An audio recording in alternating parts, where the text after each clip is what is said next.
Hoje, o tema da noite, para nós, coube o capítulo 22, não separeis o que Deus juntou. Esse capítulo é o menor capítulo do Evangelho segundo o Espiritismo. Ele tem dois itens só, que é a indissolubilidade do casamento e o divórcio.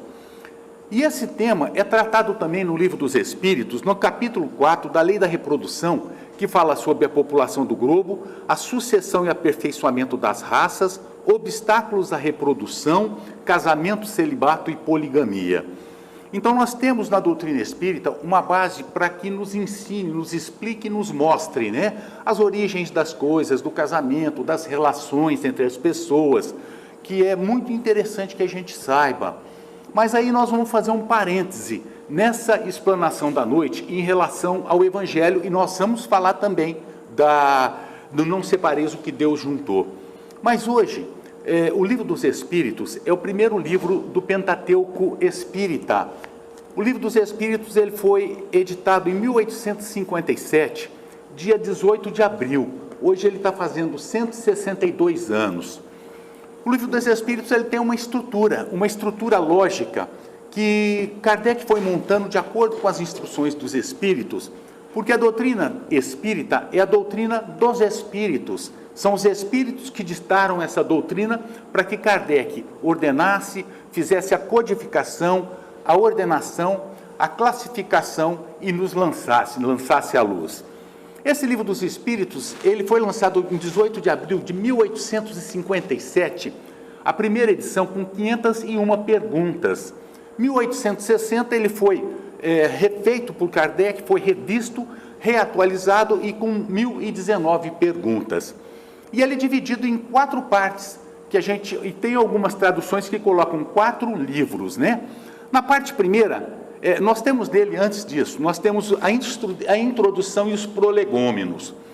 Olha só a lógica, olha só a estrutura, como ela é montada de uma forma muito assim racional e objetiva.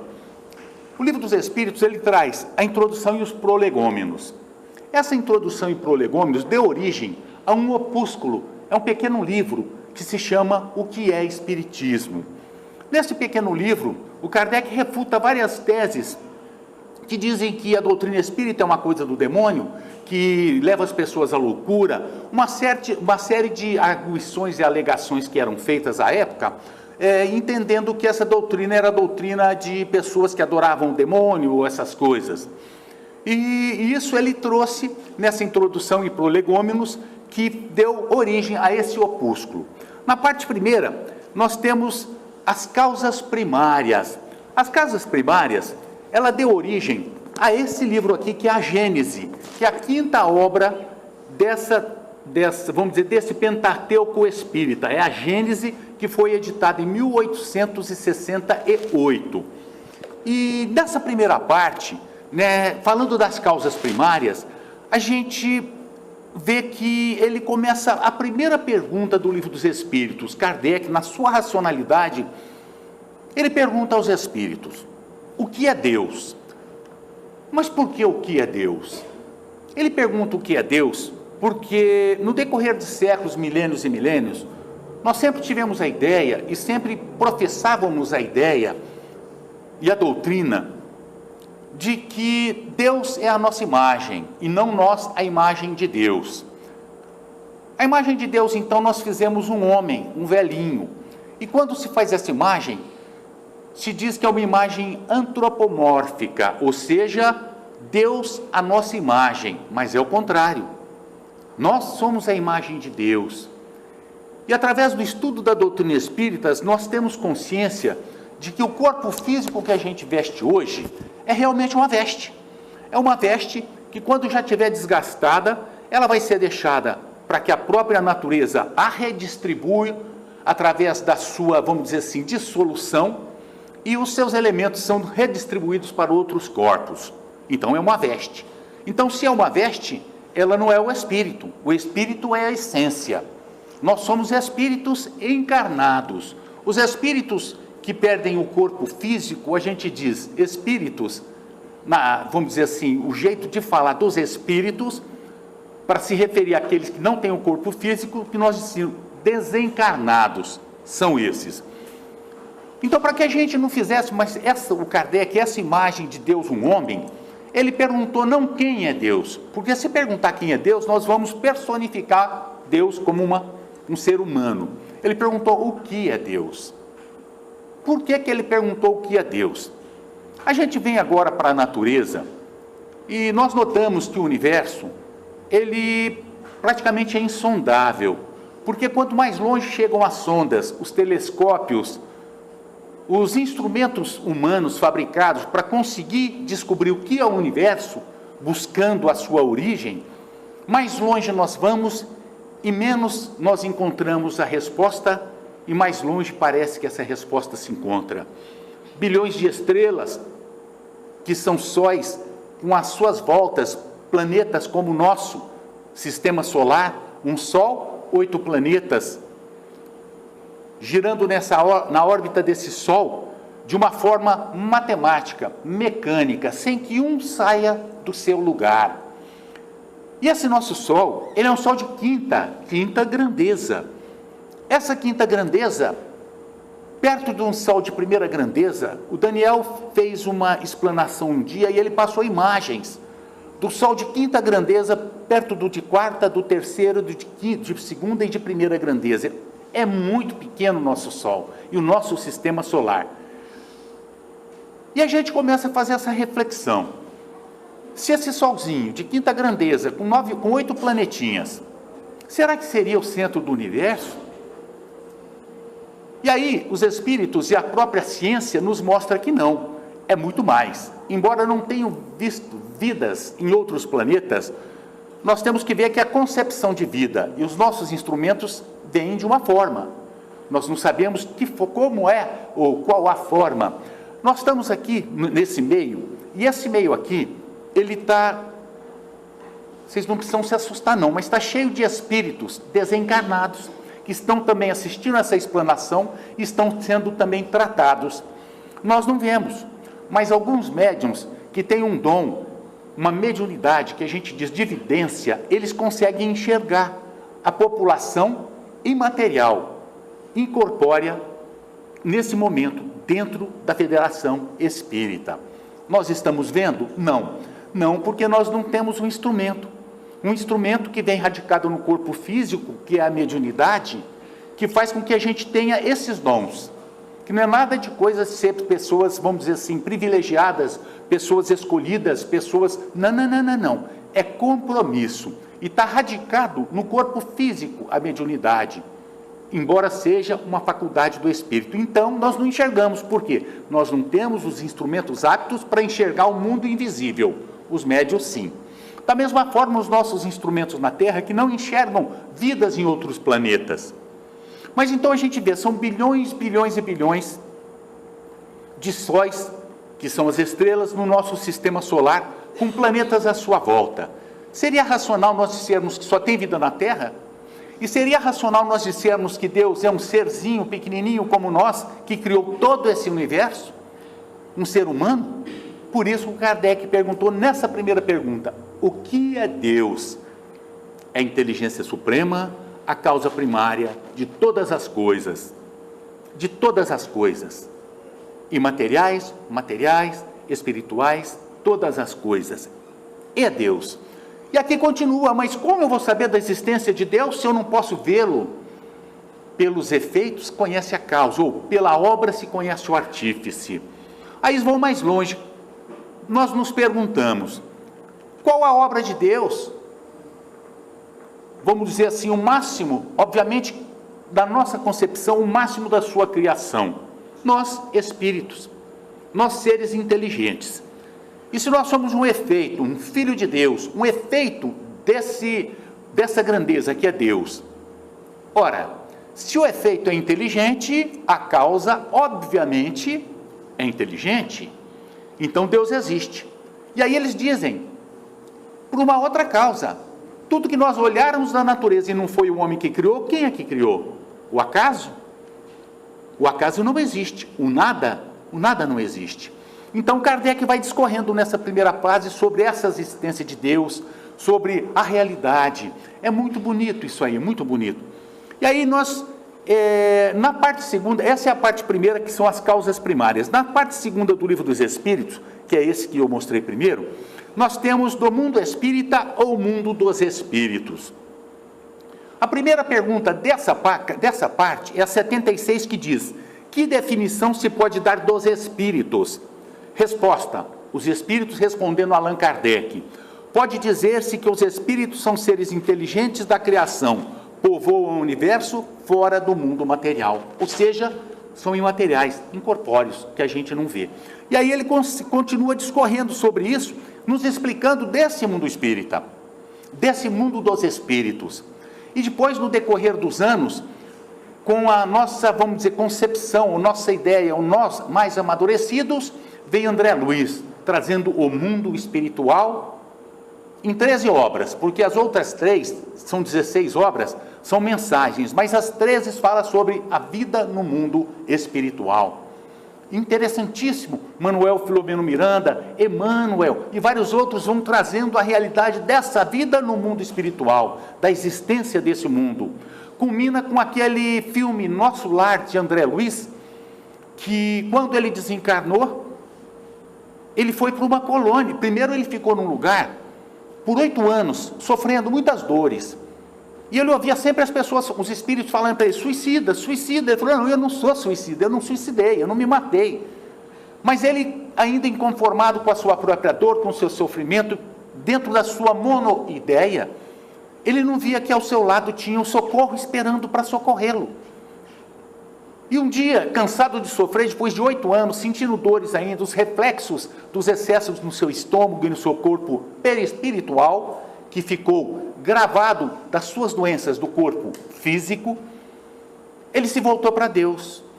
Ele se volta para Deus, naquele momento, numa prece sentida e sincera, ele vê alguém ao seu lado. Estava lá o socorro, que o socorreu e o levou para uma cidade no mundo espiritual, chamada Nosso Lar, que vendeu mais de 5 milhões de cópias. Aí veio o filme Nosso Lar, de André Luiz, mostrando uma das cidades no mundo espiritual. É um complemento, porque a doutrina espírita ainda não está acabada. Ela vai, pouco a pouco, se aperfeiçoando e vindo as obras complementares que complementam, demonstrando essa realidade. E aí a gente vai para a parte terceira do Livro dos Espíritos. Parte primeira, causas primárias. Parte segunda, mundo espiritual ou mundo dos espíritos, que nos fala e que deu base para essa obra, segunda obra, que é o Livro dos Médiuns. E aí vem para a terceira parte, que são as leis morais. Fala das leis morais, são 10 leis, e depois tem a justiça, amor e caridade. E dessas leis, primeiro fala sobre a lei natural. E a primeira pergunta dessa terceira parte é: o que deve se entender por lei natural? Respondem os espíritos: a lei natural é a lei de Deus, a única verdadeira para a felicidade do homem. Indica-lhe o que deve fazer ou deixar de fazer, e ele só é infeliz quando dela se afasta. Mas essa lei, onde ela está gravada? Dizem os espíritos: na nossa consciência. Todos nós, quando vamos fazer alguma coisa equivocada, naquele momento nós sentimos como um aguilhãozinho na nossa mente dizendo: não faça, não faça. É a nossa consciência que Deus nos dá para que a gente possa se direcionar rumo a Ele, rumo à plenitude. Mas muitas vezes a gente não ouve. Mas nessa parte terceira, tem uma pergunta muito interessante, porque nós sempre costumamos dizer que são difíceis os nossos problemas são difíceis, e muitas vezes a gente deixa de trabalhar em prol do bem, porque a gente diz que é muito imperfeito. E aí eu falo: meu Deus, mas o que eu vou fazer se eu não tenho o menor valor, eu sou uma pessoa muito pequena, eu sou muito falho, sabe, tipo autopiedade, né? Querendo se justificar, grosso modo, da preguiça. E aí os espíritos, Kardec pergunta, o Daniel que gosta de falar desta pergunta, 909. Pergunta Kardec aos espíritos: por que de tanto a gente reclamar que a gente é fraco, que a gente não faz uma palestra na frente porque ainda não é perfeito? Se for esperar a perfeição na Terra, não tinha palestrante. E ele faz essa pergunta: poderia sempre o homem, pelos seus esforços, vencer as suas más inclinações? Olha a resposta dos espíritos: sim, e frequentemente fazendo esforços muito insignificantes. O que lhe falta é a vontade. E continua: quão poucos dentre vós fazem esforços. Olha só que interessante. Se fosse um encarnado, a gente ia dizer que ele foi mal educado, né? Mas como é um espírito, a gente respeita. Nossa, foi um espírito que respondeu, não sei nem se foi São Luís, que bênção, né? Oh, que bacana, mas eu continuo fazendo as mesmas coisas, então não adianta, né? Então os esforços são mínimos para que a gente faça para nos melhorarmos. E a gente não faz.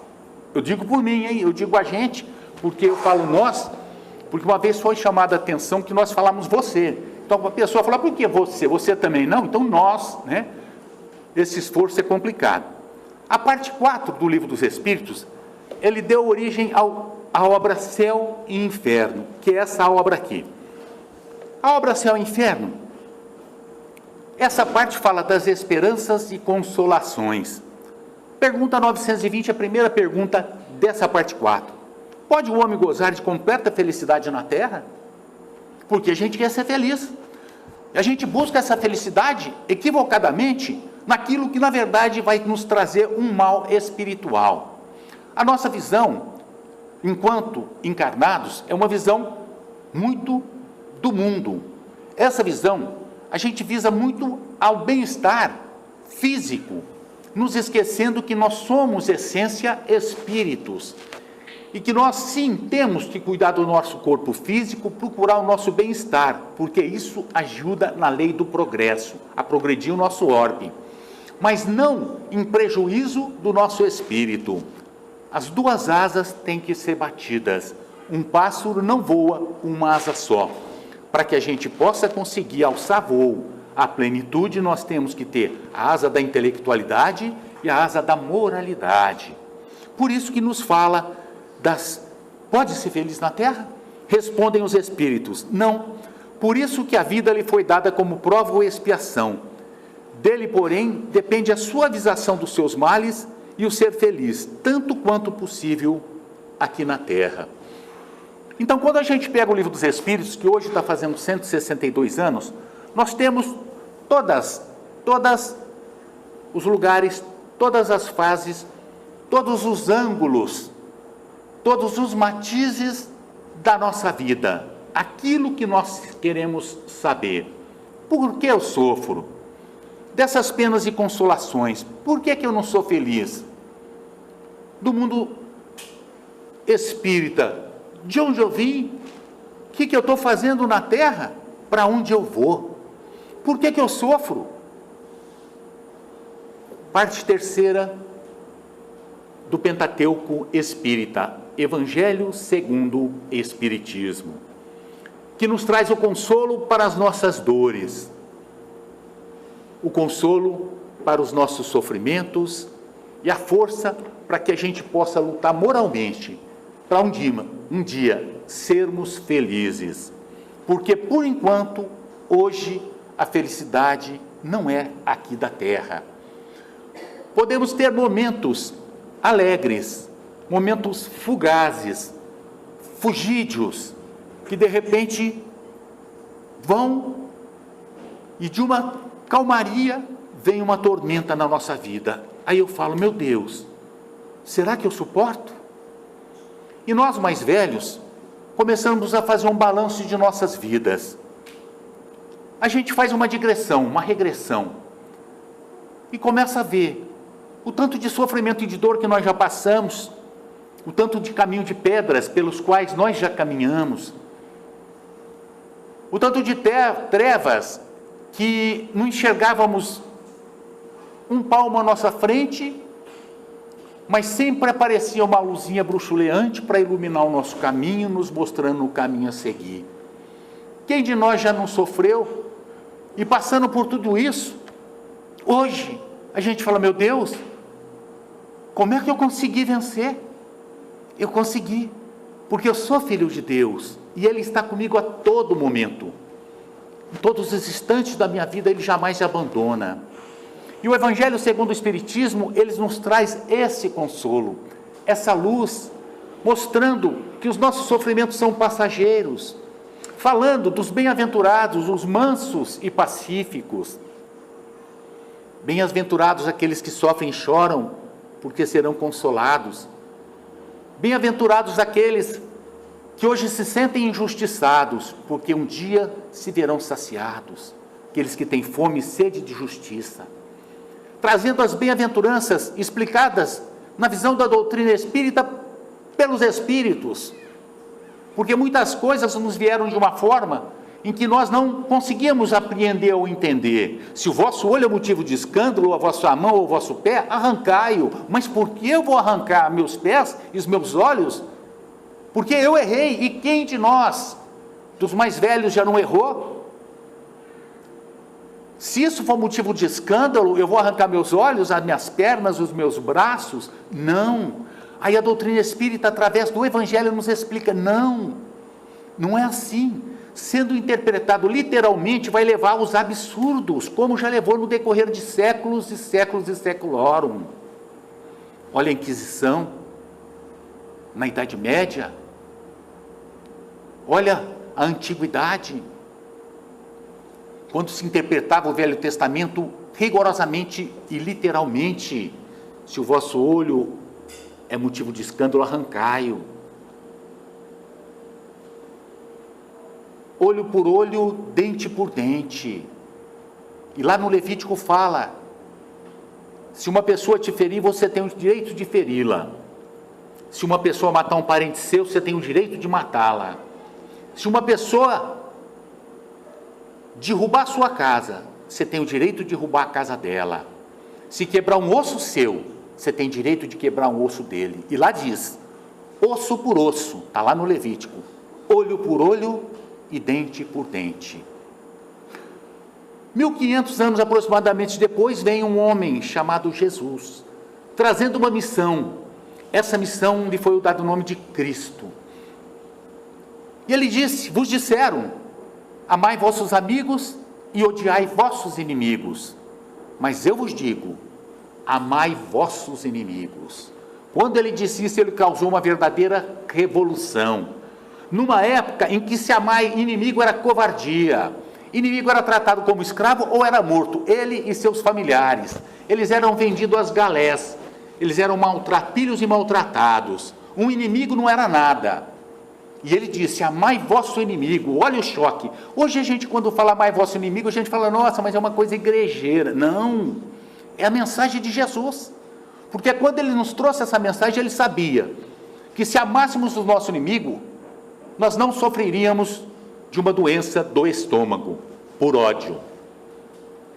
Quando ele nos trouxe essa mensagem, aí vem a doutrina espírita, em 1864, com o Evangelho, nos explicar, não era isso que ele queria dizer.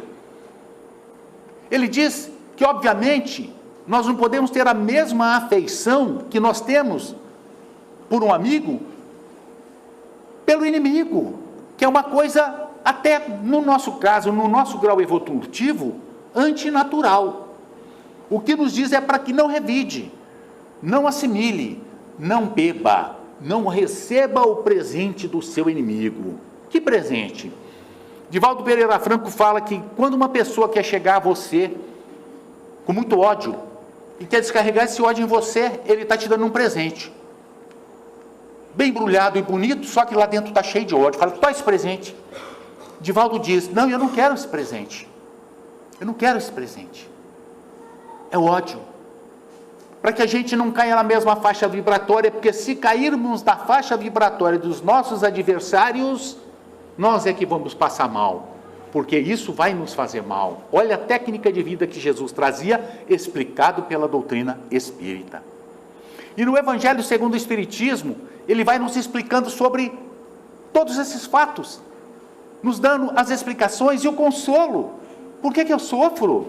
Aí ele nos fala da justiça das aflições. Ora, minha aflição é justa? Depende. Você acredita na justiça de Deus? Sim. Você acha que Deus é justo? Absolutamente sim, é um dos atributos de Deus, a justiça absoluta, sem qualquer nesga de relatividade. Então, conclui-se que se a justiça de Deus, se Deus é absoluto e a sua justiça também, os nossos sofrimentos, as nossas aflições são justas. Mas por que são justas? Aí no Evangelho fala causas atuais das aflições e causas anteriores das aflições, nos explicando as causas das nossas aflições. Olha o consolo, dizendo que nós não morremos. A doutrina nos explica que o filho amado das mães que hoje choram pela sua ausência, não morreram, não se perderam no nada, eles vivem. E para que pudesse trazer mais consolo ainda para a humanidade, ou seja, para nós, Deus manda, no século passado, um homem chamado Francisco Cândido Xavier, e foi escrita uma música para ele chamada O Mensageiro, O Carteiro, trazendo cartas dos mortos para suas mães, seus pais, seus irmãos, trazendo consolo para aqueles que desesperançados entendiam que Deus havia sido injusto para com eles, porque seu filho amado havia partido. E conta uma lenda que uma mãe muito desesperada pela morte do seu filho, inconformada, não acreditava mais em Deus e não aceitava mais que ninguém lhe falasse de Deus. E ela procurava as respostas em todos os lugares. Por que meu filho? Por que o meu filho? Ao sentimento possessivo, meu filho não é filho de Deus. Não encontrava as respostas nas igrejas, em local nenhum. E um dia ele disse a uma pessoa, olha, eu conheço uma pessoa, um ermitão, um sábio, que mora num lugar lá na floresta, que ele pode tentar esclarecer a senhora. Por que a senhora? E ela foi, ela buscou. Chegando lá, esse homem lhe disse, senhora, eu dou 3 meses para a senhora. Se a senhora me trazer a notícia de uma pessoa, de uma casa, de um lugar em que não tenha perdido ninguém, além de explicar por que o filho da senhora, eu trago ele de volta. Obviamente que não tinha como trazer de volta. Ela procurou em todas as casas, em todos os lugares, não tinha um lar que não havia uma pessoa desencarnada, um parente próximo, um parente longe, um conhecido, um querido, um amado, todos, absolutamente todos. Ela voltou, e nesse dia ela se consolou, porque ela viu que não era só ela, que todos passam por isso. E aí a doutrina espírita nos explica o porquê disso aí, quando nos diz, ou nos fala sobre as mortes prematuras. Porque essas mortes prematuras, crianças em tenra idade desencarnando, crianças morrendo queimadas, acidentadas, sendo arrastadas por carros, que injustiça de Deus é essa, meu Deus, que leva o meu filho numa inversão da ordem da natureza, em vez de me levar que sou mais velho? Explica tudo. E dentro dessas lições, nos traz essa do capítulo 22, que fala da indissolubilidade do casamento e do divórcio. Não separeis o que Deus juntou. Como? Como então as pessoas que se unem, e hoje existem várias formas de união, inclusive o casamento, podem cada um partir para o seu lado, numa verdadeira guerra, um sofrimento, causando sofrimento aos seus filhos? Nós que trabalhamos na justiça, eu sou coordenador do Sejusc de Porto Nacional, e a cada 2 meses nós fazemos uma oficina de parentalidade. Chamamos os pais separados e os filhos. E através de uma série de vídeos, explicações, nós mostramos a esses pais que, embora eles tenham muito ódio entre si, seus filhos não têm culpa do que aconteceu. E que ele não deixa de ser o pai, e ela não deixa de ser a mãe. Muitas pessoas que não conversavam, casais saem de lá conversando. Obviamente que não existe um reatamento, não. Mas a animosidade acaba. Por quê? Mostrando que não é necessário esse ódio. E quando se fala, meu Deus, mas por que do divórcio? Se a lei de Deus é para que não separeis o que Deus juntou, olha a doutrina dos Espíritos, através do Evangelho segundo o Espiritismo. Deus juntou sem amor? Ou Deus junta com amor? Qual é a forma que Deus, a imagem que nós trazemos para dentro de nós? É o amor ou o ódio? Os atributos de Deus, entre eles, é a perfeição, o amor infinito e absoluto. Quem ama absolutamente seria capaz de odiar? Então não seria Deus. E quando essa potência nos traz como mensagem a lei do amor, que é a primeira de todas, e a segunda é da causa e efeito, para todo efeito existe uma causa proporcional, ou seja, o que eu recebo hoje, efeito, tem uma causa no passado. Causas anteriores das aflições. Então, se Deus juntou, obviamente que nessa junção, nessa união que Ele faz, é feita por amor. Na história da humanidade, milênios dos casamentos, das uniões, nós temos notícia através dos estudos de que por muitos e muitos séculos os casamentos eles eram arrumados. Maria foi prometida a José e não conhecia José. Os árabes, não há muitos anos, ofereceu suas filhas em casamento, e ainda hoje em alguns países teocráticos as mulheres não têm o direito de escolha. Quem escolhe são seus pais, com quem ela vai casar. Existe o amor nessa união?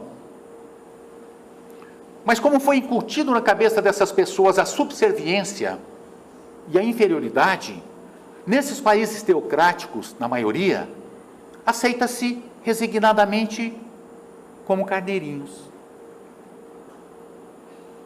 Mas a história evolui, a humanidade evolui, e mostra que a maioria desses casamentos não se pensa em felicidade, mas na conveniência. O que é bom é isso, mas é bom para a pessoa? É bom para ela? Ela tem o direito de escolha? Não, não tem o direito de escolha. Deus juntou? Ou foi o homem que obrigou que se houvesse essa união? Aí, em países que já se permite que se separem, existe, de acordo com a explicação de Divaldo e de Joana, casamentos acidentais. Casamentos acidentais, pode-se dizer grosso modo, nós empolgamos com uma pessoa, nos apaixonamos, ficamos vislumbrados com aquela pessoa. É ela que eu quero na minha vida, ela é o amor da minha vida, amor da minha vida. Aí eu namoro 1 mês, 2 meses, caso na maior alegria. Uma semana depois do casamento, eu acordo, olho para o lado e falo, o que eu fiz? E ela olha para mim e fala, o que eu fiz? Porque começam a aparecer o que nós somos. E se nesse momento, nesses casamentos acidentais, as pessoas não tiverem muita fibra e muito amor, não dão em nada. Nós temos uma conhecida que, com 1 ano de casado, acabou o casamento. O marido disse, eu não gosto de você, depois de anos e anos de namoro. Era amor? Deslumbramento. Isso é fadado ao nada. Por quê? Porque não tem amor. Agora, a partir do momento que nós assumimos um compromisso, mesmo em um casamento acidental, existe compromisso. porque senão nós estamos lesando os sentimentos. E quando se lesa sentimentos, os mecanismos da reencarnação, os mecanismos da lei da causa e efeito, eles são acionados. Existe um compromisso para o futuro. Isso é líquido e certo. Foi assinada uma promissória. Essa promissória tem que ser resgatada. Aí a doutrina espírita nos explica. No momento desse, de um casamento ou de uma união, em que a relação está muito ácida, está muito violenta, às vezes chegando à agressão, não se tolerando os casais ou as pessoas, agredindo filhos, causando uma verdadeira guerra, um inferno, entre aspas, dentro da casa, diz aqui o capítulo 22. É o remédio amargo do divórcio.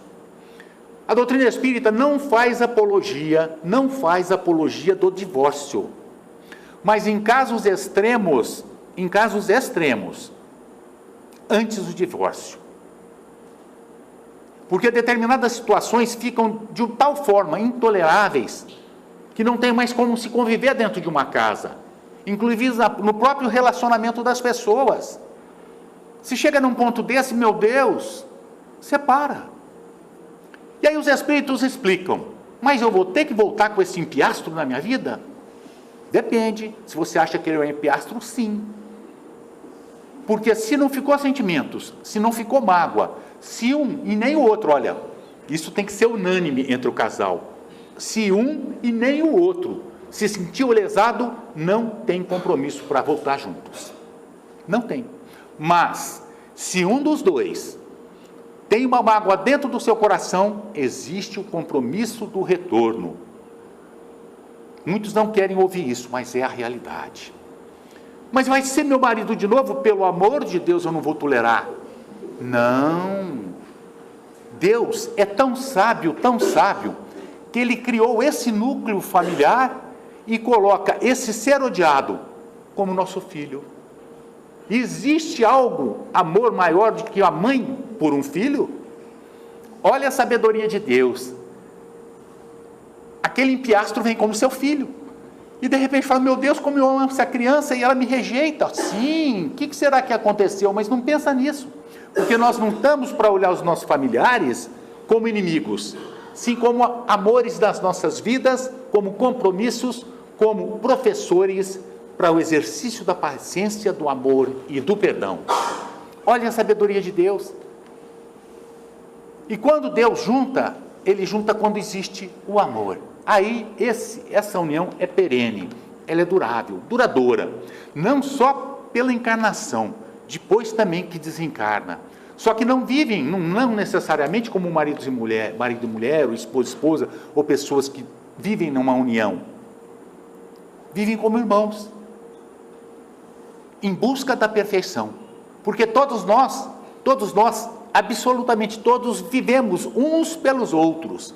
Nós estamos numa sociedade que todos dependem uns dos outros. Eu só caminho porque os senhores caminham. E os senhores caminham porque nós caminhamos juntos. Nós estamos numa coletividade em que todos nós dependemos uns dos outros. Por isso que nós nos damos as mãos. E os Espíritos nos explicam que aqueles que estão na vanguarda, Emmanuel, aqueles que estão na vanguarda, estão na frente, eles têm por obrigação. Quando Paulo disse, o apóstolo Paulo, eu sou devedor dos gregos, sou devedor dos romanos, a gente fala, meu Deus do céu, como? Apóstolo Paulo? Sim, nós somos devedores do nosso próximo, todos nós. Aqueles que estão na vanguarda têm por obrigação, olha só, hein? Vou cobrar daqueles que estão na nossa vanguarda, os nossos espíritos protetores e os luminares da espiritualidade. Vocês têm a obrigação de segurar nas minhas mãos e me levar. E eles não vão ficar bravos comigo, porque eles me estendem e sabem que é a realidade. Mas aí eles se viram para mim e dizem, sim, nós vamos te levar, mas você tem a obrigação de levar aqueles que estão caminhando atrás de você. Olha a solidariedade. Eles me levam, mas eu tenho por obrigação de levar um irmão que ainda não entendeu o que é a vida, porque eu sou dele, um devedor. Sou devedor daquela pessoa que me lesa, sim, sou devedor do entendimento. Sou devedor daquela pessoa que me fere, Sim, sou devedor dela de perdão, eu devo perdoar, porque eu já sei a lei de Deus, então eu tenho que praticar aquilo que eu sei. Todos nós somos devedores uns dos outros, então nós não podemos caminhar sozinhos. Essa é a realidade. Por isso, quando desencarnarmos todos nós somos irmãos, uns caminhando com os outros, uns levando os outros e uns sendo levados pelos outros. Por isso a doutrina espírita nos esclarece tudo isso, nos dando consolo para as nossas dores, para os nossos sofrimentos e nos educando e esclarecendo os porquês das nossas vidas.